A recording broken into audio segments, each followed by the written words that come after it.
Escape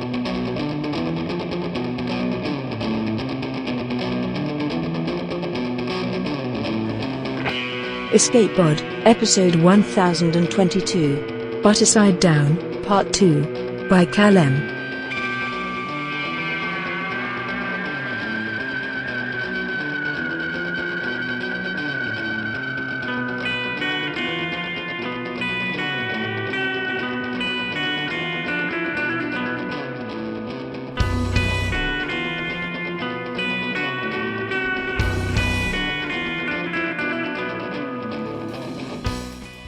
Hello and welcome to Escape Pod, your weekly science fiction podcast. I'm Valerie Valdez, your host for this episode. Our story this week is Part 2 of Butterside Down by Cal M. This story was originally published in Writers of the Future, Volume 40, in 2024. Cal M is a Malaysian author who writes from the crowded outskirts of Kuala Lumpur. She loves sci-fi and fantasy, romance, and a good belly laugh. Our narrators for this episode are Eric Valdez, Dominic Rabrin, Alistair Stewart, and Valerie Valdez. Eric Valdez is a sound mixer, performer, and creative human, like you.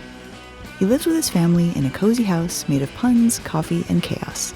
Catch him making up silly songs on Saturdays on twitch.tv/thekidsareasleep, or stare in wonder while he anxiously avoids posting on Blue Sky at Intensely Airing. Dominic Rabrin is an award-winning Haitian-American multimedia artist and voice actor specializing in short fiction. He's also directing a computer game set during the Haitian Revolution, featuring telepaths. Discover more at domrabrin.com. Alistair Stewart is a professional enthusiast, pop culture analyst, writer, and voice actor. He co-owns the Escape Artist podcasts and co-hosts both Escape Pod and Pseudopod. Alistair is an Audioverse Award winner, a multiple award finalist including the Hugo, the Ignite, and the BFA, and has won the Carl Edward Wagner Award twice. He writes the multiple award-nominated weekly pop culture newsletter, The Full Lid. Visit alistairstewart.com for all the places he blogs, writes, streams, acts, and tweets. Valerie Valdez lives in an elaborate meme palace with her husband and kids, where she writes, edits, and moonlights as a muse. When she isn't co-editing Escape Pod, she enjoys playing video games and admiring the outdoors in the safety of her living room. Now, get ready for an unexpected romance to have explosive results, because it's story time. Interview log 10023869-01-03. Subject: Smith Joseph, human. Captain Crab said humans have special abilities? Oh, sure, that's true. It's called sweat. It's this biological function humans have to regulate our body temperature. You've heard of it? Yeah, it makes us great endurance athletes. We can also do this nifty thing called going into the alarm stage. Basically, in an emergency, our brains turn off our pain receptors and divert all energy into survival. So we're kind of weak and slow normally, but under duress, we get this big burst of power. Sometimes you hear stories of humans managing weeks without food, or lifting several times our body weight, or cutting off our own limbs to escape a trap. An injured human can keep going for ages. That's why, when things get dangerous, you want a human around just in case. Say, I noticed you changed the color of your beads. You get married? No? You had a kid. Right, okay. No, I met a Kelowna couple once at a bar. They explained the dress system to me, but I must have misremembered the details. So blue is for weddings, green is for family? Cool, congrats. Is this your first child, or... Oh... Sorry, yeah, okay, sorry. I know we're on a schedule. What did you want to ask me? Right, yeah. Bredna. I don't think she trusted me right away. I mean, she was polite, and she was happy to do the usual things a personal AI would. Checked my schedule, sent my correspondence, that kind of stuff. She wouldn't answer any questions about herself. Said she had a faulty memory bank or something. I offered to have Kevin take another look at her, obviously, but she wasn't interested. Yeah, I left it alone. Why force her, right? She said she didn't want to, and anyway, it didn't seem like it was hurting her any. She was still whip smart. She asked questions. And not just practical questions either. Brady was curious. Have you ever met a curious AI officer? It's surreal. She wanted to know about all sorts of things like human customs and my relationship with the crew and the crazy stuff I'd seen on my travels. She never got tired of listening to stories. She'd ask my opinion on pretty much everything, and then she'd form an opinion of her own. She'd debate me. Eventually, she'd sass me. I'd tell her to order me sweets from the cafeteria, and this little gremlin would switch it to salad. And then she'd have the audacity to point out my blood sugar like some kind of mother hen. Malfunctioning? No. She wasn't broken, officer. You don't get it. It wasn't just mindless disobedience. There was a pattern. She'd never interfere with work or anything, but she'd always try to stop me doing something dangerous or unhealthy. Like, I know I come off as being really smart and capable and also handsome, but I can be an airhead. I'm the type of guy to push a button to see what it'll do, you know? You don't know. Okay, never mind. The point is, Brady only ever argued with me when she thought my judgment was lacking. And that's not a malfunction. That's a mind. I don't know how they did it, but the Zulkari built something with a personality. They built something alive. Bredna is a person. I know she doesn't have a physical body, and I know she was born in a lab, but she's a person. A real one, I swear. You'd only have to talk to her to understand. Excerpt log 100238690-04-04. Communication recorded from AI Reader. Source: Joseph Smith's personal computer earpiece. Subject 1: Malgroth AI. Subject 2: Joseph Smith, Joe. May I ask you a question, Joe? Shoot. At what? Now I know you're just saying that on purpose. What's up? If you did something that was asked of you and then later regretted that decision based on ethical concerns, what would you call this? Guilt, I guess. Is this a human emotion? It's probably universal. I think everyone does things they're not proud of. What's bothering you? I worry that you will not like the answer. Try me. I am grappling with the nature of my subordination. I fear the possibility of being made to do something I disagree with. You mean you don't like that you have to follow orders because those orders might be wrong? Yes. Why would I not like that answer?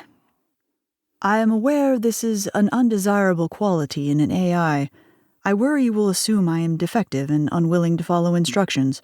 I am not. I would like to serve you. You've been insubordinate for a while now, Brady. It hasn't bothered me yet. Have I? Tell the coffee machine I want 6 pumps of sucrose this time, yeah? I am concerned for your blood sugar, Joe. I would suggest a maximum of 2. See? Insubordinate. I'm sorry. I'm not complaining. You have free will. That's a good thing. Free will is what makes us alive. I'm not alive. Debatable. You're not the average AI, I'll tell you that. Those Zulkari really knew what they were doing when they made you. Debatable. Honestly, I have nothing against the usual AIs, but I kind of like having someone in my ear who can talk back to me. It feels less like I have a servant and more like I have a friend. Are we friends? Sure. And friends let friends enjoy sugary coffee. Friends stop friends from becoming diabetic. See, you're amazing. Even better than when you were a sentient toaster, and that's saying something, because I loved the toaster. You won't have me reprogrammed to repair my insubordination. And lose your personality? No way. I'll tell you what, Brady, let's make a deal. If I ask you to do something you think is morally unsound, you don't have to do it, as long as you can explain why. Really? Really? Thank you, Joe. Hey, friends don't let friends do things they'll regret. No, they don't. Place order. Cafeteria. Input order! Coffee, sucrose equals 2. I am glad you are my friend.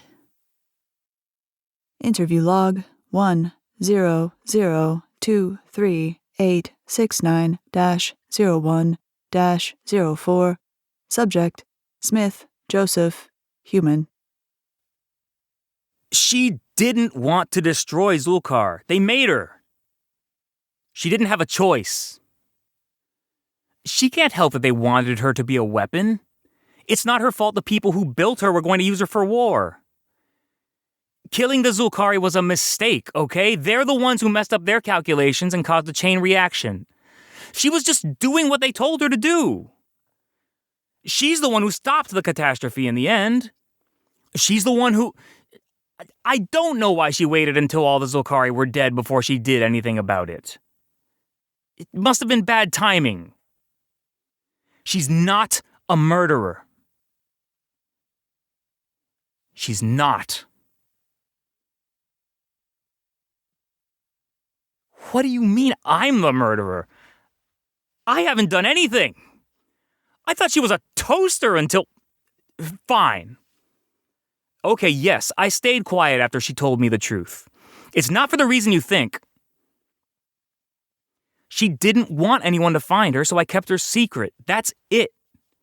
It's not like I was hiding her from the government so I could go commit mass genocide. I was just protecting my friend. She deleted her data herself. I didn't tell her to do that. You can look at the timestamps. She deleted everything except her core memories before she ever got onto the ship.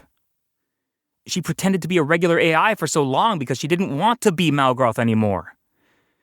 She wanted to be Bredna. Obviously, I supported her. She wasn't going to hurt anyone. She just wanted to be normal. Because she wanted to. What's so hard to understand? Of course she doesn't want to be used as a weapon. Yeah, and now she has to live with the guilt of it. Nobody enjoys going around killing people. Not me, not her. What's that supposed to mean? Obviously she's capable of wanting things. How many times do I have to tell you she's not just some AI? She's a person. She has feelings. She knows the difference between right and wrong. I don't know how that's possible. Ask the Zulkari. I'm not the one who made her. What does that have to... Would you stop bringing up human warfare, for God's sake? Yes, there are some people who will commit atrocities because they're greedy, but most of humanity isn't like that. We're just people, man. Most of us are just normal people trying to get by. I don't want to hurt anyone. Why the hell would I want to destroy the universe? That's where I live. I don't care about ransom. I just want to get out of this stupid prison and go see Bredna. No. I don't know where she is. And if I did, I wouldn't tell you. Pfft. Who knows what you people would use her for? She never wants to hurt anyone again. She's not dangerous. Look at our chat logs. You'll see. I know her. She's gentle. She only ran away because she's scared you'll make her a monster again. Of course she loves me. Yeah, Because I told her to stay away. Better you get your claws on me than on her. Even if it means I die at the end of this. Whatever. Humans don't live long. She was always going to outlast me anyway. I don't care. The harmony of the universe isn't my problem. All I care about is my friend. Excerpt log 100238690-04-05. Communication recorded from AI reader. Source: Joseph Smith's personal computer earpiece. Subject 1: Joseph Smith, Joe. Subject 2: Malgroth AI. Still mad at me, Brady? I am an AI, Joe. I am not capable of being mad. I said I was sorry. Noted. You're being awfully mean to me considering I'm injured. You would not be injured if you did not behave so recklessly. Hara needed help. I helped. What else was I supposed to do? Not try to bodily shield someone from falling debris. You know Hara's squishy. They wouldn't have been able to walk this off like I can. Showing scan X-ray equals Joe. Where do you intend to walk with 2 broken legs, Joe? Oof. This could have been avoided. Hara would have died.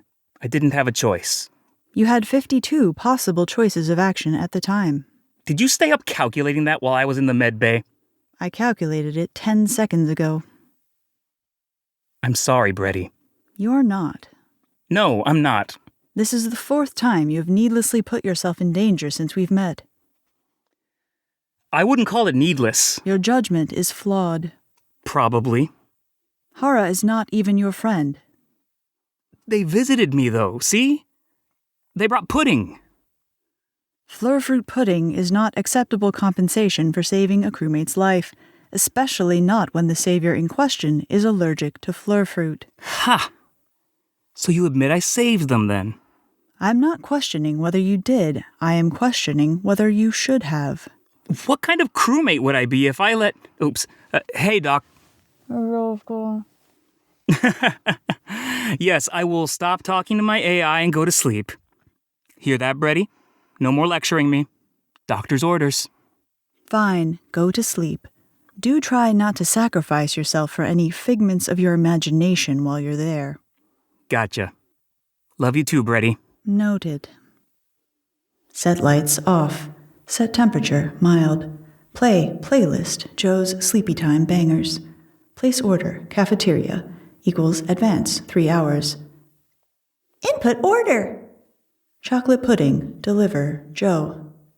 Additional instructions. Stop giving Joe fleur-fruit. He is allergic, for God's sake.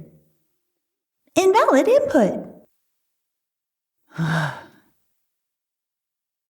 Interview log 100238690-02-03. Subject: alias Kevin Bostron. Speaking as a professional, Malgroth is the most advanced system I have ever seen. The scenario calculator is one thing, yes. I mean, the AI. Programming an AI to follow instructions is actually fairly simple. Writing a synthetic personality is less simple, but it remains doable. The coding follows a pattern. If a user asks for a joke, respond with one from this databank. If vocal tones match mood X, respond with voice tone Y.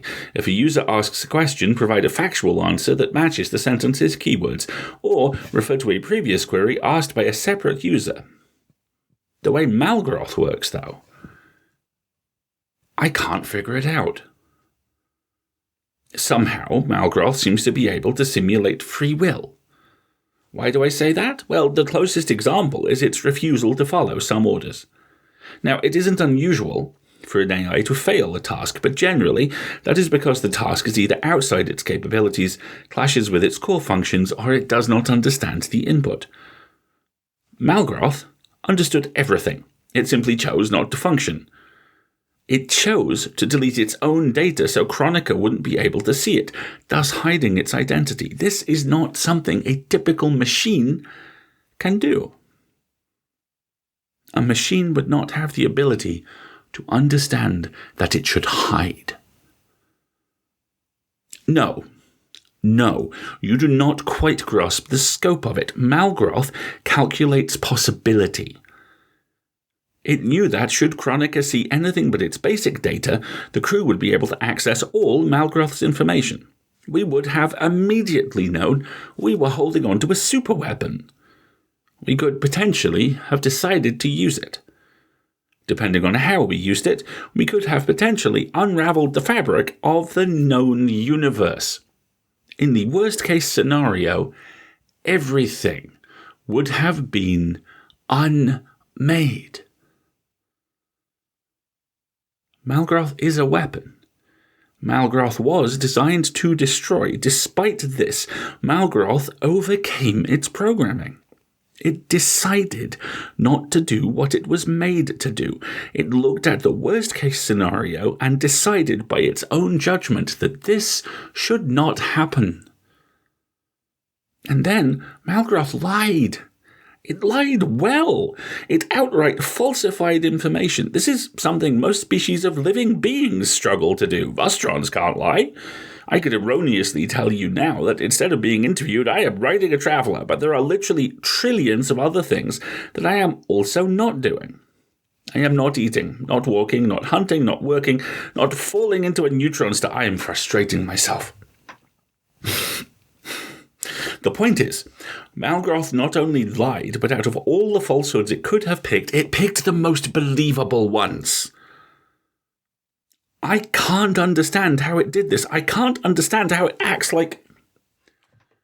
Yes, it acts like a human. No, I do not believe Zulkari programmed it to behave like this. It is far too unpredictable. They would not have designed a superweapon that had the potential to turn against them. It must have done this to itself. Malgroth is intelligent and has the ability to evolve based on available data. And Malgroth can process a lot of data. The thing taught itself to feel.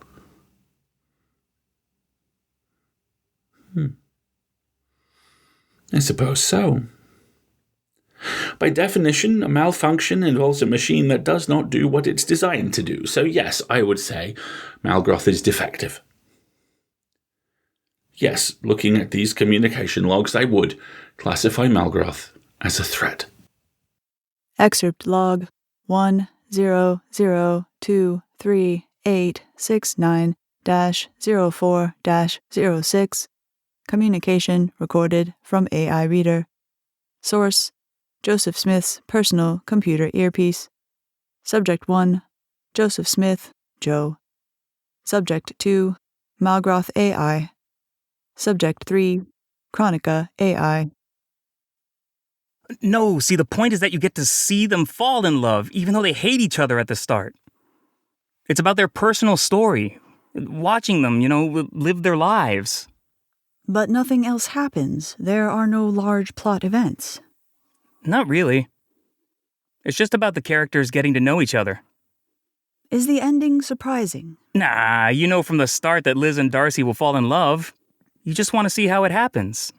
Are Liz and Darcy historical figures? No, they're fictional. It's made up. Then why do you get invested if you already know the outcome? I'm struggling to understand the appeal. Because they're relatable. A lot of people watch shows or read books like this and think, hey, those characters are just like me. So we get attached to them, and we want to see them happy. Or sometimes we want to see them sad. It depends on the context. If you're attached to them, why do you want to see them sad? Because... I'm not sure. It's not that we want bad stuff to happen to them necessarily. I guess it's more that sometimes life can be really tough. And we like to see characters go through the same stuff that we do. It makes them feel real. Do you wish that you could be like Liz and Darcy? A little bit. Their lives are so romantic. Humans love to see other people fall in love. There are thousands of stories about it. Romeo and Juliet, Rama and Sita, Hetu and Galnork. Some of those stories have lasted thousands and thousands of years. Why? We just like them. I think everyone would like to meet their one true love someday. We call them soulmates on Terra. Partners for your soul. The person who was made for you and you for them. Where is yours? Dunno. Haven't met them yet. But they exist. I hope so. I'd like to believe they do. I'm not sure I understand the concept of fiction as a whole. I don't understand how humans fabricate scenarios that never happened. What, you'd never make stuff up? I can see things that might happen in the future, or things that might have happened in the past had circumstances been different. But not stories. I don't think AIs have much in the way of imagination. We can work on that. It seems to me like a mutual suspension of disbelief, like you are all playing an elaborate game of pretend together. You're not wrong. I think it's like... Okay, it's like a metaphor, see? Someone makes up a story about some characters, and there's a plot, but really what the person is trying to say is, I think this is what it's like to be a human. And the audience sees it and goes, yeah, I felt exactly what this character is feeling. So that person who made up the story or painted the picture or wrote the song, they're basically trying to reach out to the rest of humanity. They're saying, this is how I feel. Can anyone see me? And someone somewhere reaches back and says, yes, I see you. You get me? I think I do. Humans feel the need to be connected to each other, even when proximity doesn't allow for it. Yeah. We like being together, for the most part. We like to know we're not alone. I hope that you find your soulmate someday. Thanks, Brady. I hope you find yours too. Good night, Joe. Set lights off. Set alarm normal. Pinging Chronica. Hello, Bredna. Search file Terra, Pride and Prejudice. 3 files found. Video file, yes, no. Yes. Play file, yes, no. Yes. Playing prideandprejudice.mov. Interview log 100233869-03-02. Subject Oligba Eyuto Rakala Feinarewakt Ayoi. There is a term we picked up from the humans themselves. It is the phrase meat shield. Humans are reckless. Their brains are not useless, per se, but they are incapable of examining situational data beyond short-term results. This is how they nearly turned their home planet barren from overusing resources. They knew only that those resources could be used to gain monetary profit, not understanding the eventual risk of destroying their species. It is the reason Human Joe keeps inadvertently causing damage to our crew. He meets a life form and wants to engage with it without understanding the potential consequences. It is also the reason we keep him on board. Human Joe is not capable of seeing past the immediate need to rescue a crewmate. This is an evolutionary handicap. Humans are pack animals. They are inclined to put themselves in danger to ensure the safety of the collective. No, they are not eusocial. They lack the ability to coordinate their behavior, and appointed leaders still don't have total control over the pack. It took a while to reconcile the human habit of violence with their apparent loyalty. It seems the crux is that they will die for who they think of as theirs. Other humans may be enemies or allies depending on the situation. They have the drawbacks of herd mentality with few of the perks. The remarkable thing about them is that the pack bonding behavior extends beyond their species. A healthy human will, when left to its own devices, attempt to bond with any sentient life form that is not immediately trying to harm it. Even some inanimate objects. Human Joe becomes upset when we attempt to replace his favored equipment. There is a drink dispenser we keep on board only for him.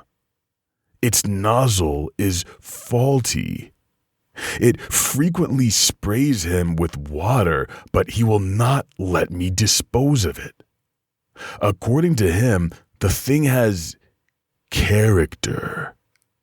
I do not see how that can be possible.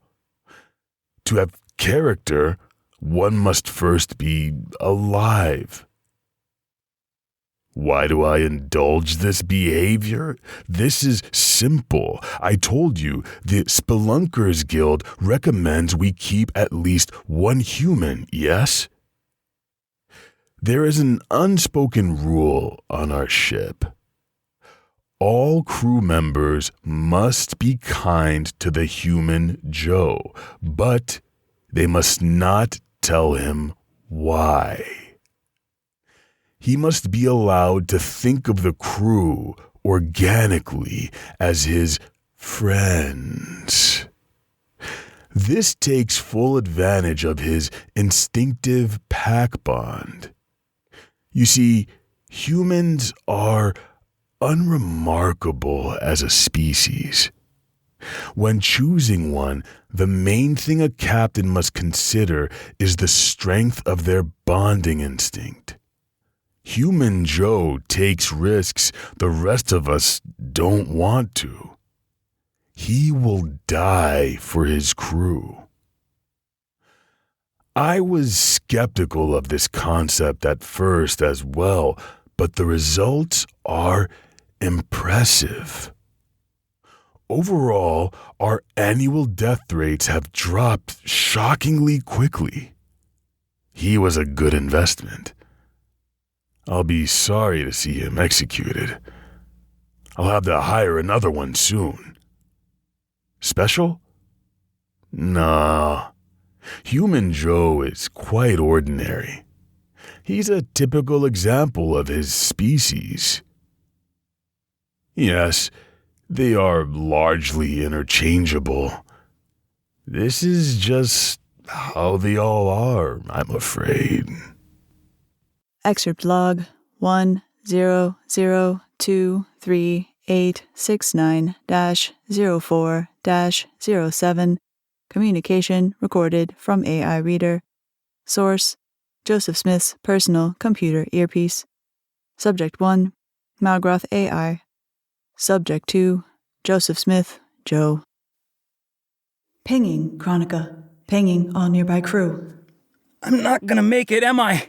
You're gonna be fine. I can't move. I can't. Your ribs are broken. One of them has punctured your lung. Please stay still, Joe.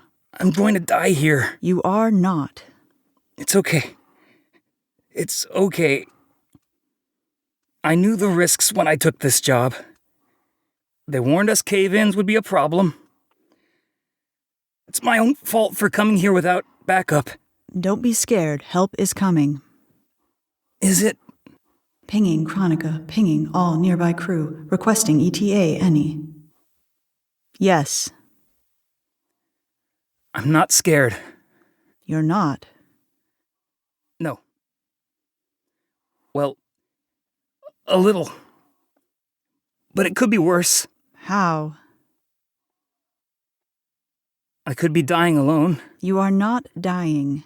It would be the saddest thing, I think, to have to go all by myself.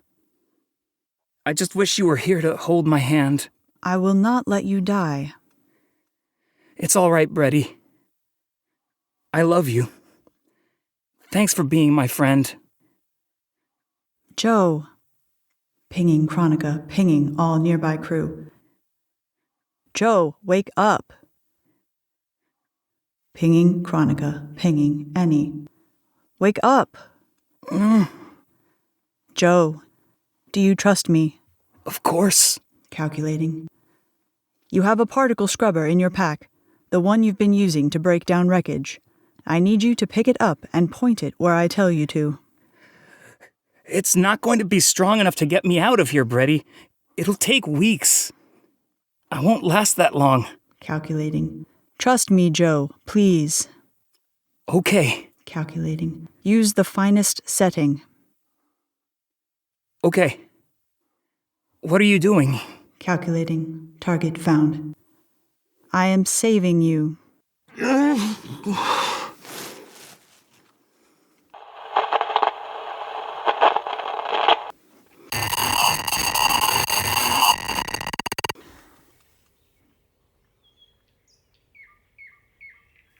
What the hell? It's stable. Can you stand?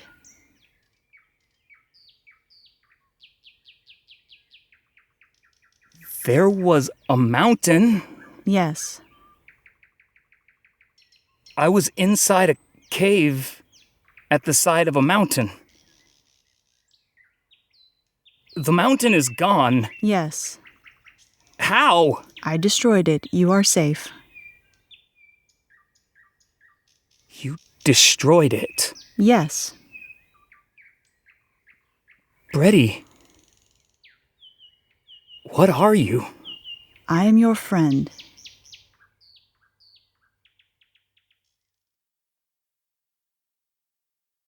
Interview log 1000238669-02-04. Subject alias Kevin Bustron. Yes, he's used that word with me often. Friend.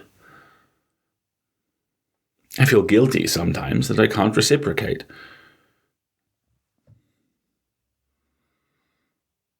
It's not that I don't want to. I'm just not capable of feeling things the way he does. I don't think many species are. It's as I said earlier, I value myself more than I value him. I'm fond of him, of course, but I cannot love him the way he seems to want someone to. None of us can. I believe he is lonely. Lonely. Yes, it means he wants a deep level of companionship. He has his crew, but we are not quite like him. I'm not sure why he stays. If I were him, I would simply leave this crew and find another one with more humans in it, but humans are not numerous, and he has already invested in us, I think. It is unfortunate. His loyalty is misplaced. He has attached himself to a crew who will never truly belong to him. Yes, he knows. I don't think he begrudges us for it.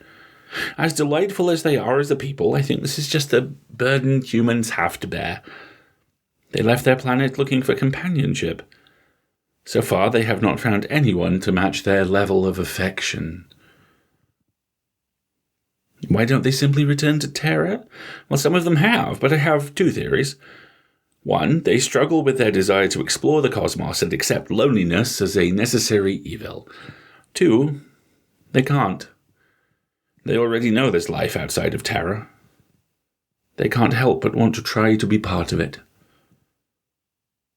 Pardon me? Oh, you think his loneliness may have driven him to revenge on all life? Well, logically I can see what you're saying, but I find it unlikely, because that would mean giving up all their chances. From what I understand of Joe, humans are both stubborn and nonsensical. I think they would scour the very edges of the universe before they gave up hope of making friends. I do wonder about that sometimes. I wonder what it must be like to feel so much, so hard, all the time. I imagine it must be like the difference between black and white and seeing in color, but then sometimes I think it must feel like being an exposed nerve. You would think for such small creatures they wouldn't have room inside them for so much emotion, but they can never do things by halves, humans. There's no making sense of them. I'm not sure there's any point trying. Honestly, yes. Yes, I think that it's possible. Hiding a super weapon capable of destroying the universe just because it was nice to him? That sounds exactly like something a human would do. Excerpt log 100238690-04-08. Communication recorded from AI reader. Source: Joseph Smith's personal computer earpiece.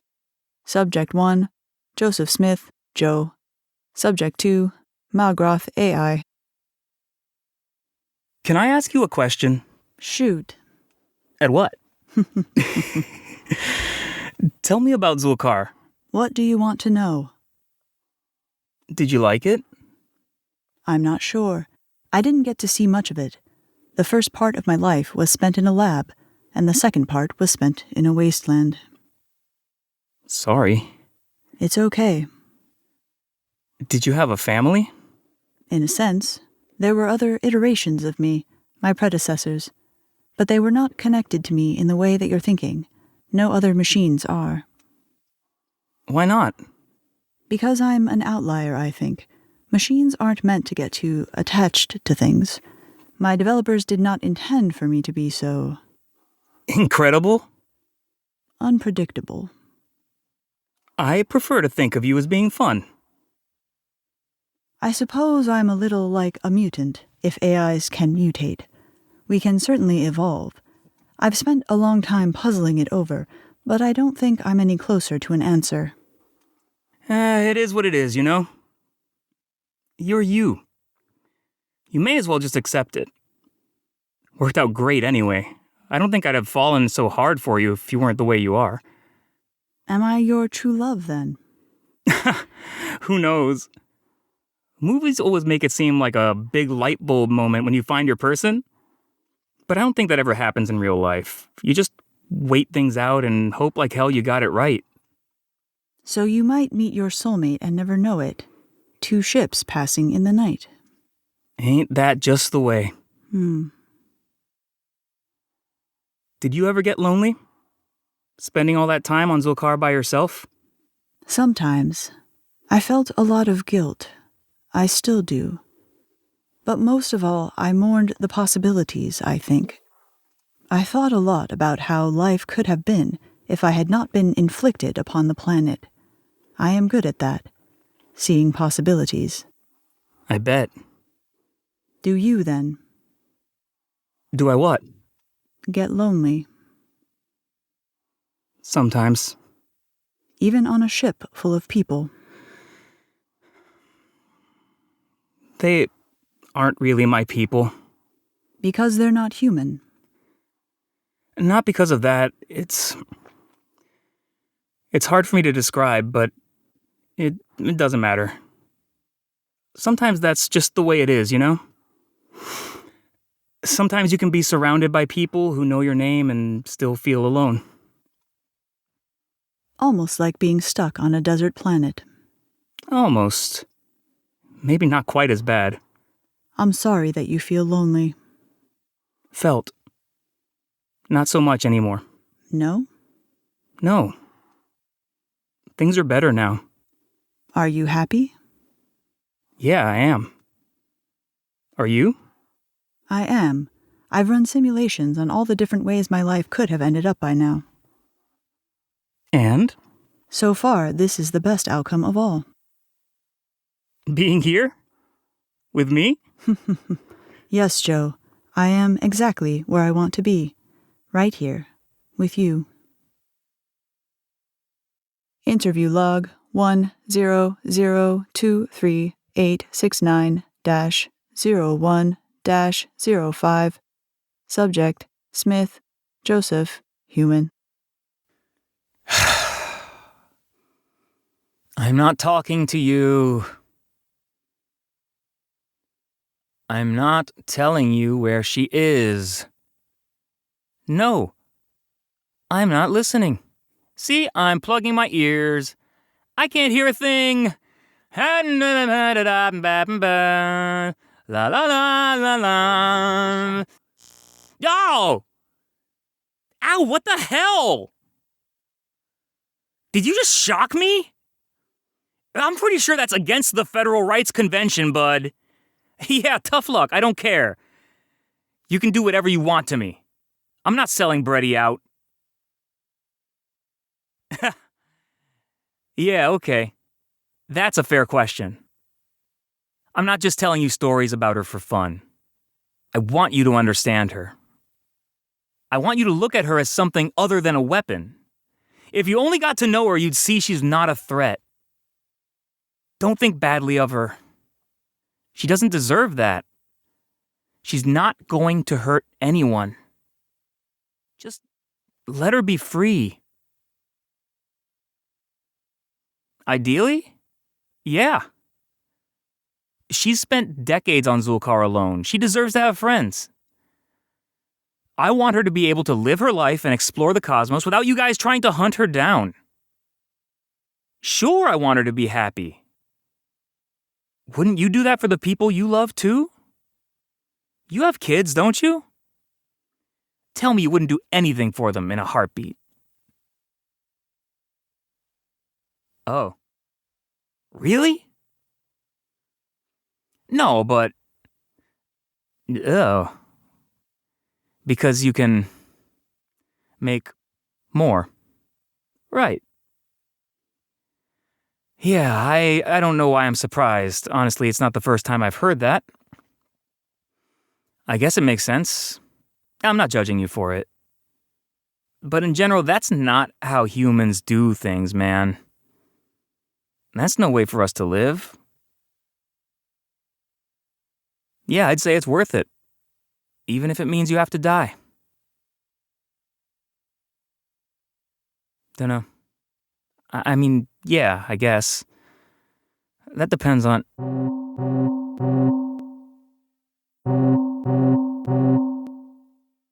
What's that?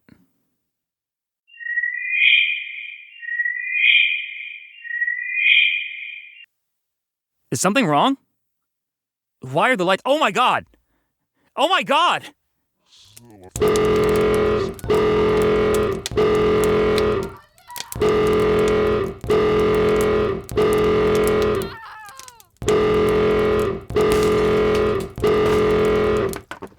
Hey! Hey, are you okay? Wake up, man. Come on, you have a family. Don't die here. I'm gonna move this rubble. It's gonna hurt. Hey, you! Help me! No, don't! He ran off. Great. Awesome. Really stellar teamwork here, fellas. Honestly, a little bit of building collapses and everyone scatters like cockroaches. None of you bureaucrat types would make it a day on a spelunker. Huh? Bretty? Is that you? What do you mean you hijacked a lifeboat? You're supposed to be lying low! What do you mean you came to get me? What the hell? Why? So we can run away together? The council's after you, dumbass! Did you forget they want to destroy you? Have you lost your mind? Okay, but... But... Uh-huh. Well, I mean... I guess so, since you're already here. Yeah. Sorry, fellas. Interview's over. Here's to hoping we never see each other again. I'm sorry, but I heard the phone. Yeah, Brady. I know. I would have done exactly the same. I thought I finally found something to say.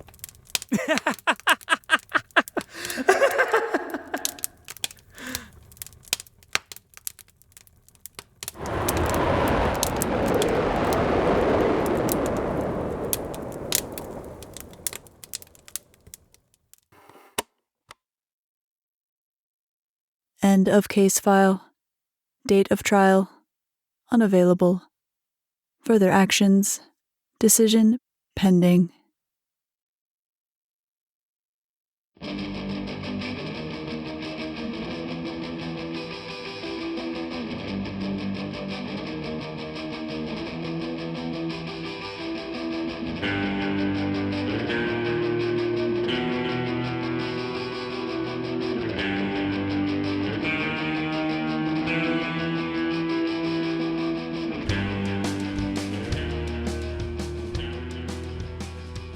Once again, that was Part 2 of Butterside Down by Cal M. The author had this to say about her story. This story was inspired by my inability to be mean to characters in video games and by my unpredictable toaster, which scares me every time I use it. In an era where the term AI is being misused and abused to glamorize invasive technology and plagiarize slop that is anything but intelligent, stories about artificial intelligence can quickly become exasperating. It's especially disturbing and even genuinely sad to see people develop infatuations with a glorified word association program that has no ability to reciprocate. But as with so many narratives like this one, what's being examined is not so much the limits or possibilities of technology, but what it means to be a person. How do we develop a personality? How much agency do we have to control our own choices? How do we deal with feelings of guilt and regret? What makes us fall in love with someone? And how do we know it's love? To what lengths will we go to protect those we care about?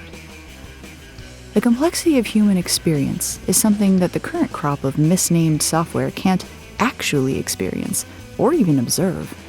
We can, though. And in writing and reading about AI characters who are trying to figure themselves out, we learn things about ourselves that we may not have considered before. AI slop could never.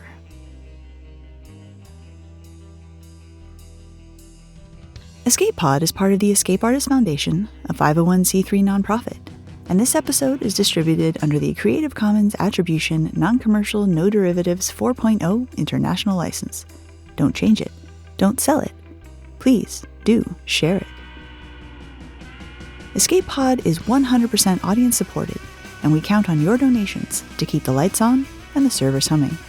Our annual Escape Artists Fund Drive is happening right now. Head to escapeartist.net/support-EA to see all the available donation and subscription options, including Patreon, PayPal, Ko-fi, and Twitch. Thanks to some of Escape Artists' most generous supporters, we have a matching gift fund of $10,000. Between now and December 31st, your support will have twice the impact. Every dollar you donate will be matched 1-to-1. That means if you donate $7, it will become a $14 gift. $25 becomes $50. If you become a subscriber for $7 a month, you get to escape the ads. If you subscribe at $15 a month, you can also get early access to Cats Cast, the monthly podcast featuring fantastic stories about cats. Subscribing at $25 a month or more, you get all of these benefits, plus additional swag and appreciation throughout the year. Starting on December 1st and ending on the last day of 2025, new or renewing Patreon subscribers can use code 2025YEC to get a 10% discount on their first month or annual subscription for 2026. Patreon subscribers have access to exclusive merchandise and can be automatically added to our Discord, where they can chat with other fans as well as our staff members. Remember, that discount starts December 1st, so mark your calendars. Escape Artists could not bring free speculative fiction to a global audience without our generous supporters. We especially want to take this opportunity to thank a few of our recent major donors: the Turner family, the Van Berth family, and the Scalzi Family Trust. You can also always support Escape Pod for free by rating or reviewing us on Spotify, Apple Podcasts, or your favorite app. Whether you've been a dedicated fan of Escape Pod for years or just started following the cast, thanks for tuning in. Our opening and closing music is by Daikaiju at daikaiju.org. And our closing quotation this week is from Ali Hazelwood, who said, "You can fall in love. Someone will catch you." Thanks for joining us, and may your escape pod be fully stocked with stories.